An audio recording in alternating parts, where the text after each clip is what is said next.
Hello, I'm Michael Smith. I'm the proud principal of Gosford High School. Today we're talking about what makes Gosford High School special and a great place to learn for students, a great place for teachers to work, and the philosophies and some of the programs that we have on offer, to make Gosford High School able to support all of the interests of our students. As you would know, Gosford High School is an academically selective school, but that doesn't mean our pure focus is on academic results.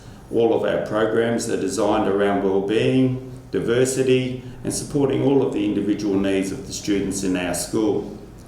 Excellence through diversity and opportunity is one of our key vision statements, and through this we can see in our school a variety of teams, clubs, extracurricular activities, all designed to make every student have a sense of belonging when they become part of the Gosford High School community. The purpose of our videos that we're releasing at the moment is to inform parents and students about the assessment policy, the wellbeing supports that are available, and to ensure that all students enjoy their journey as they travel from Year 7 right through to Year 12 and onwards in their post-school destinations. Gosford High School at each point in time for a student offers a variety of different opportunities, and those opportunities can then develop into career pathways, elective choices, or even just opportunities to represent the school in extracurricular activities. I think one of the most exciting things about Gosford High School, when I first joined here as principal in 2019, was just understanding how important the student voice and the impact that they had on leading the school, but also leading the student body and making sure the student body felt supported, connected, and had a sense of identity with Gosford High School. We have students that travel to Gosford High School from Sydney, from Lower Lake Macquarie, all around the Central Coast, making our geographic location and the diversity in our school something very unique, but something very special. I really do hope that you find all of the information that we're presenting through these videos helpful and useful. Don't forget to check our Facebook site, our website, or our Instagram page for a lot more information about Gosford High School. Look forward to seeing you in the future. Hello Year 10 parents and caregivers.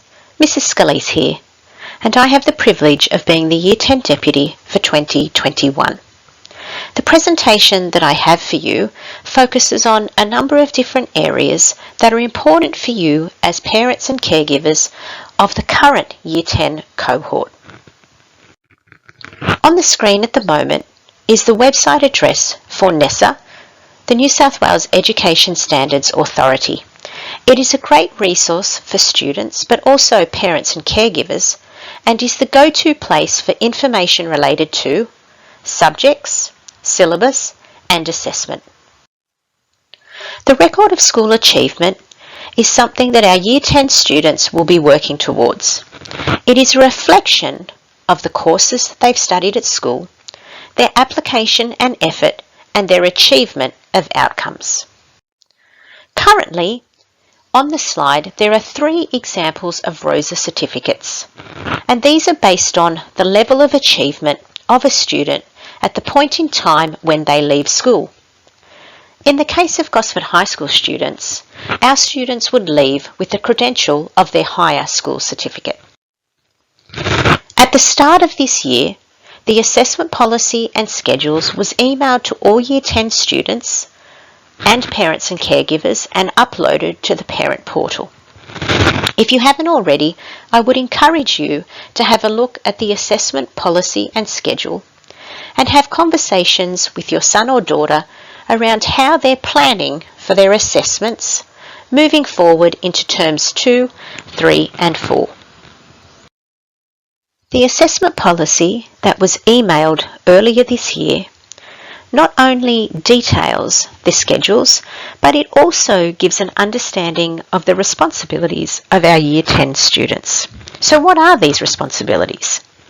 We expect that each student works towards meeting all course and school requirements, and this includes attendance. What we're asking for is that, as much as possible, all of our students are in class every day for all 5 periods. We ask that our students apply themselves with diligence and sustained effort to the set work and experiences provided in each course. The experiences could be an excursion, a fieldwork task, being aware of and following assessment requirements and procedures. In other words, acknowledge receipt of a notification, work towards submitting the assessment task on the date that is required. Make a serious attempt in all assessment tasks. Personal honesty, that the work submitted must be the student's own, and that sources which have been consulted or quoted must be acknowledged. Submit the tasks on or before the due date. Be present for all in-class tasks and examinations.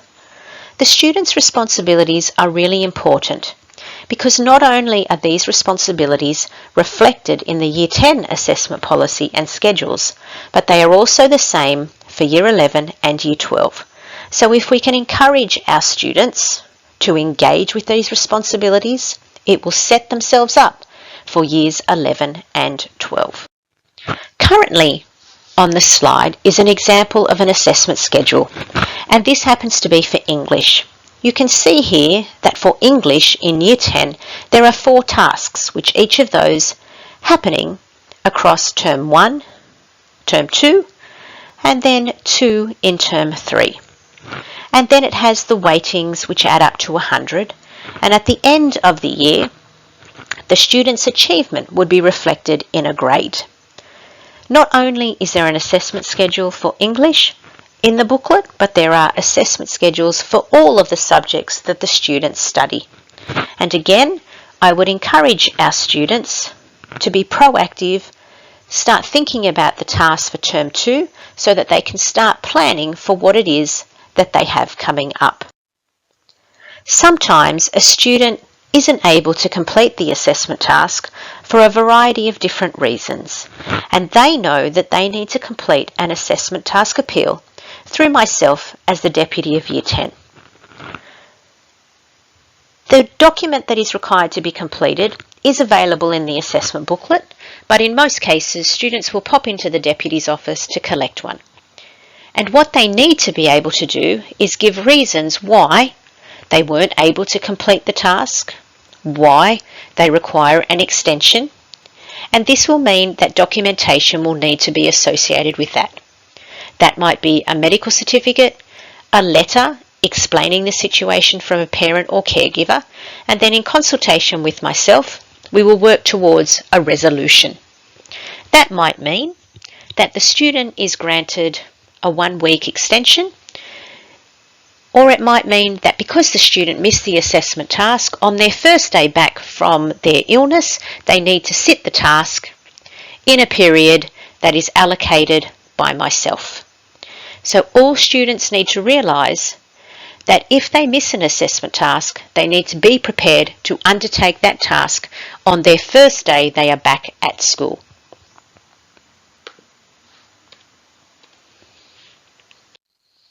Year 10. How can we plan for success?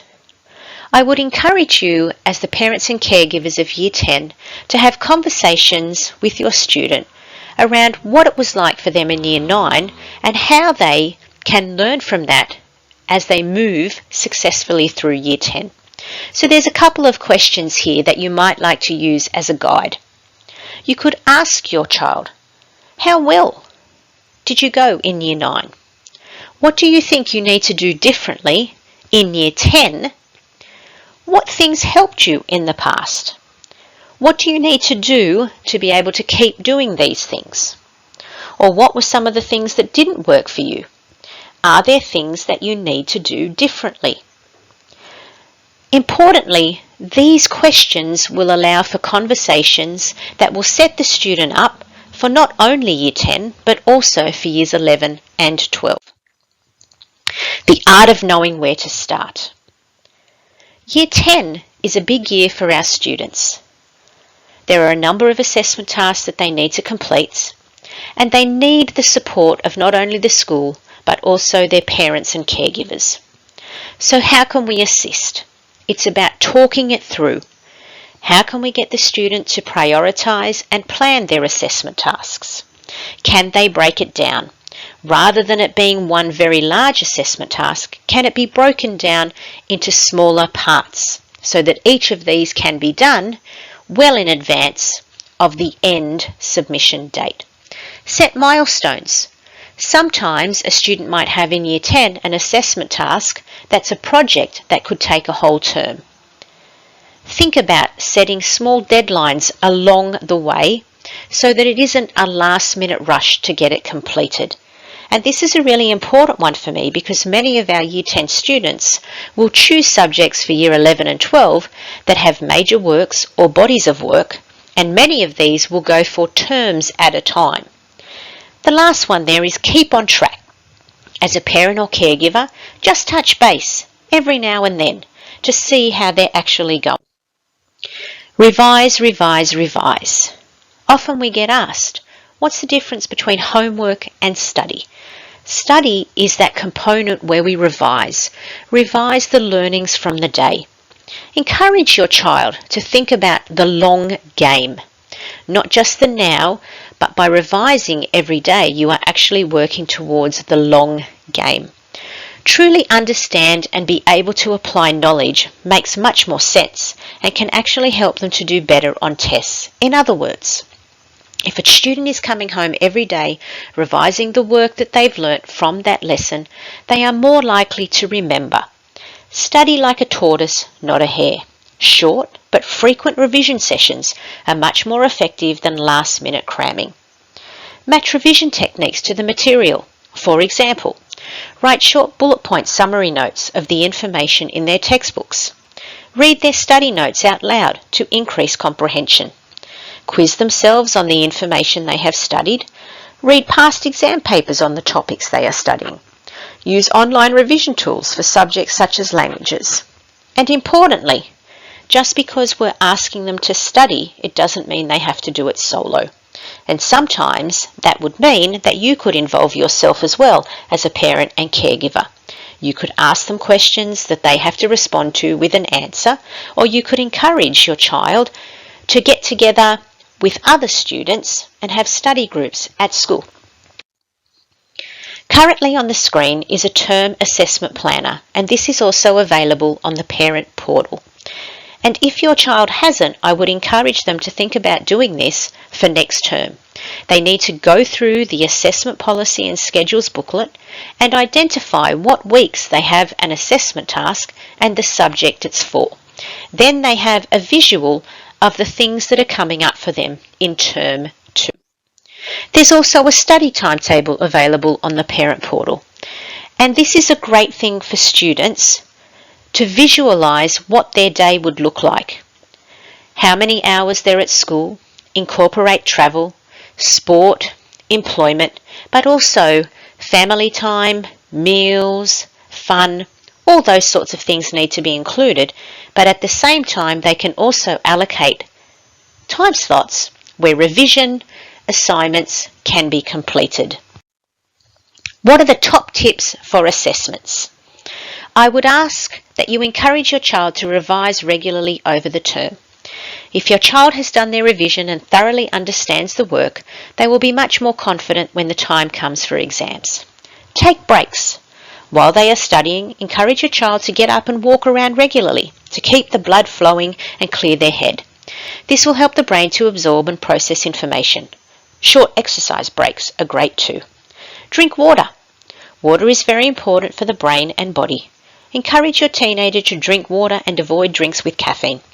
Too much caffeine can make your teenager feel jittery and restless. Brain food. While your teenager is studying, have healthy snack foods on hand that feed the brain and nourish the body. For example, nuts, fruits and veggies. Get enough sleep. It's important for all of us.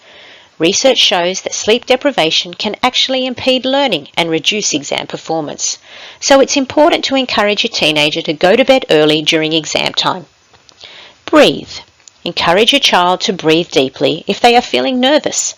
It sounds simple, but it works. Slow, deep breaths trigger a relaxation response and inhibit stress-producing hormones. Think positively. Tell your child to expect the best. Encourage your team to see an exam as an opportunity to demonstrate how much they have learned. Keep it in perspective. Assure your child that even if they don't get the results they were hoping for, it is one assessment task of a number across Year 10, Year 11, Year 12. Year 10 careers. All of our Year 10 students this year have the opportunity to engage in careers, and they are strongly supported by Miss Brady as our careers advisor and Mr. Snedden as our transition advisor. The school curriculum involves a component of careers for our students. It's an integral part of our students' preparation for tertiary education, career opportunities and life after the HSC. Students will develop skills, attitudes and knowledge to make sound choices and to effectively manage their careers. What are some of the topics that they'll look at? Future career options, personal goal setting, tertiary education, university and course selection and university scholarships. This year will be a very big year for our Year 10 students, not only as they finish their final year in the junior section of school, but also preparing them for years 11 and 12. Towards the end of this year, there will be opportunities for parents, caregivers and students to engage in one-on-one interviews around subject selections, because we feel it's really important that our students are prepared as best as they possibly can be to choose their subjects for Year 11 and 12. Year 10, I'm really looking forward to working with you this year, and to the parents and caregivers, I certainly hope that you work with us to support your child in their final year in a blue shirt at Gosford High School, and I look forward to continuing to work with them as they progress through our wonderful school. Thank you. Hi, my name is Mr. Howard and I'm the Head Teacher Welfare at Gosford High School. I'm just going to talk a little bit about the services and supports from the Welfare and Learning Support faculty. Obviously, your child is at the centre of everything we do. We want to make sure that they come to school feeling safe and happy and they know where to get support should they need them. We have lots of supports in place here. Obviously, every year group has a year advisor, and then there's also a school counsellor here every day. There's myself as the Head Teacher Welfare, but obviously their class teachers are sources of support for them as well. They can ask them about work and how to prepare for assessments and all of those kinds of things as well. But in terms of if they have any additional needs, then there's lots of people around who will be there to support them on their journey through high school in year 8, 9 and 10. With regards to learning support, we do help students with additional needs or disability, but there are other kind of general things that we do with students which we find are really helpful. We use a study skills provider called Elevate who comes in and speaks and works with every year group to help them with generic study skills, which will assist them with their classwork, their homework and their assessment tasks. With regards to this, one of the best ways that parents can support their child and the best ways that a school can work collaboratively with students and parents is through generating and helping them with those study skills as well. So while they learn about how to plan their work and how to prioritise and time management here at school, if you could assist us in those things as well, that would be wonderful. There are lots of resources out there online. As I said, Elevate actually provides a lot of wonderful resources to help parents, and they do parent webinars as well. But we find when parents are engaged and interested and know what's going on in terms of when tasks are due, it really helps us at school because we're all working together. The parent portal is really great at that too. All assessment tasks are uploaded onto the parent portal so you can find out when your child has something due and what that task actually involves. And then, as I said, there are lots of ways that you can help in terms of time management. Study timetables and study planners are really great as well. And we find that if students obviously are organised, if they have prioritised and they are up to date with everything, that alleviates their stress and anxiety to no end. And that way we know that we're doing everything that we can to support the young people here at school. If you need any more information about that, please don't hesitate to contact the school and they'll put you in touch with somebody in our wellbeing team. Thank you. Hi everyone, my name is Mr. Pollard and I'm in the HISI faculty and I'm the Year 10 Year Advisor. Part of my role is to be the point of contact, someone that the students and the parents can talk to make sure that we can head off any problem and to make sure that everyone knows what's going on. If students need me, they can find me up in B block in the HISI faculty. and I'm here to talk about what other people you can talk to. If you have a problem that you might need to see a counsellor or a head teacher or a deputy, I'm the first point of contact, and I'm happy to talk to you, even if it's about something small. It might just be you want someone who's not your actual teacher to discuss and work through some of the issues or challenges you might be facing. As Team 23, we're really excited and looking forward to building up towards that final year of high school and making sure that we're on track with everything we want to do, that we're feeling positive and that we're helping each other and creating a good group. So let me know what I can do to help. I'm looking forward to working with you all, and have a good day.